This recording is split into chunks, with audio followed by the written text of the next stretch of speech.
So basically, we'll talk about that in the next slide about what could go wrong. Um, One thing to note is that what counts is what remains, and this is exactly what I was talking about when a new job arrives. It has 3 milliseconds or 3 seconds. It requires significantly less time to finish versus um, a job that has been running. I mean, maybe it was the shortest job before, but now it's no longer the case. Uh, One thing to note about STCF is that it has very bad turnaround variance, meaning that if you look at this example, A would finish.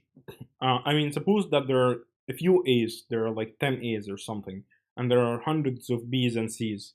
If you look at the variance of how long it takes to actually finish the computation, the turnaround time, if you basically plot statistical distribution, then things will look pretty bad.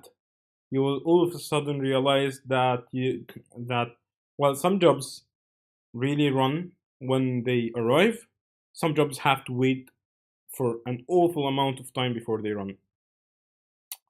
So, Three Easy Pieces uses a very special definition that, for response time. This is not the definition that is used by everyone. Actually, in most other textbooks, response time will be exactly equivalent to the turnaround time defined in Three Easy Pieces. But here, Three Easy Pieces basically wants to the book gives this definition because it covers something that we want to talk about in more details. So it's a slight modification basically. So the response time according to Three Easy Pieces, uh, well, I'm just going to skip a couple of points here. That basically turnaround time is bad for, I mean, the way that turnaround time is calculated is bad because it basically says that STCF uh, is a great policy, but we can come up with problems. You actually came up with a problem, hopefully, in my previous question. And this was basically, I mean, SDCF was actually something that was used in early batch computing systems, very early old systems. But the introduction of time shared machines, where users, if you have ever heard about mainframe computers, multiple users are using the same machine, or it was that time basically. That was even almost before supercomputers was a thing. There were mainframe computers where government agencies would buy these huge computers that would fill up a room that is almost as large as the classroom we sit in. And basically, that room was a single computer that everybody in the building used for whatever they wanted. So it was time shared machines that changed all of that because now users had literally dumb terminals, sort of what you have now with Chromebooks, sort of. But And they were connecting to a back-end computer, which is sort of now what we call the cloud, right? But yeah, this is when people basically starting realizing this might be a bad system. So sorry, that this might be a bad way of scheduling, and the reason is that, well, some applications, some users might just wait forever because they keep being kicked out, they keep being pushed back in the scheduling by the scheduling policy until all the small short jobs are done. And if you have an infinite number of short jobs coming in, that means that, well, you keep being pushed back indefinitely until infinity in time. So you might have a problem where you never run.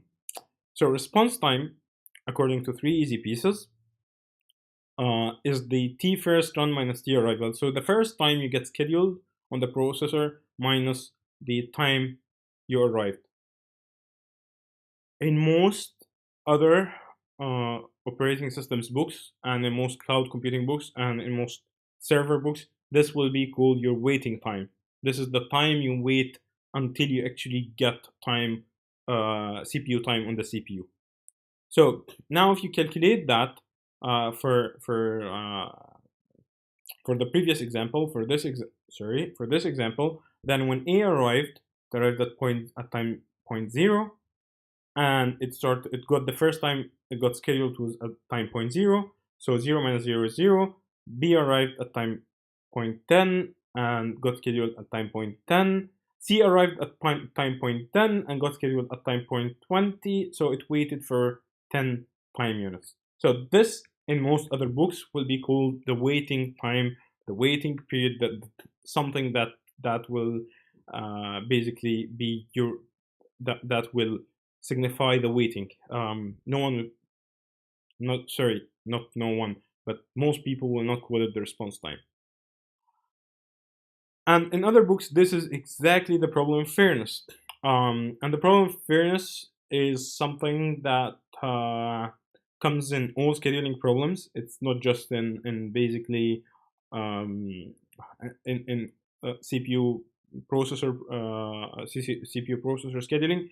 So, for example, airlines were actually discussing if they should charge obese passengers, basically people who are larger passengers. Basically, they were talking about not weight. Some of them were talking about weight, but some of these airlines were talking even about size, like how wide the person is, more for flying, because well, they have more weight on the plane. And I mean, it is something that is discussed. It is crap. It's a way basically to get more money from people, to steal people's money. But they posed it as a fairness issue. I mean, I am obese, for example, and I'm taking more space in my seat. Then why should I pay like the very thin person who takes half a seat? Which is a very stupid argument, because they are overbooking the seats anyway. Um, so in most other books, this will be basically how to measure fairness, and the way to measure fairness will be basically looking at the waiting time. So SDCF response time is not so good. And sorry, oh, I'm going the wrong direction. Suppose that if three jobs arrive at the same time, and this third job has to wait for the previous two jobs to run their entirety before being scheduled just once. So if you basically do this for our example, then your sorry. Oh, I'm just yeah. Then your if you calculate the response time, it will be actually quite bad. So yeah. Okay. So the question that we are left of, that there is a good example on that in the book. So you can basically read about response time or waiting time calculations in the book.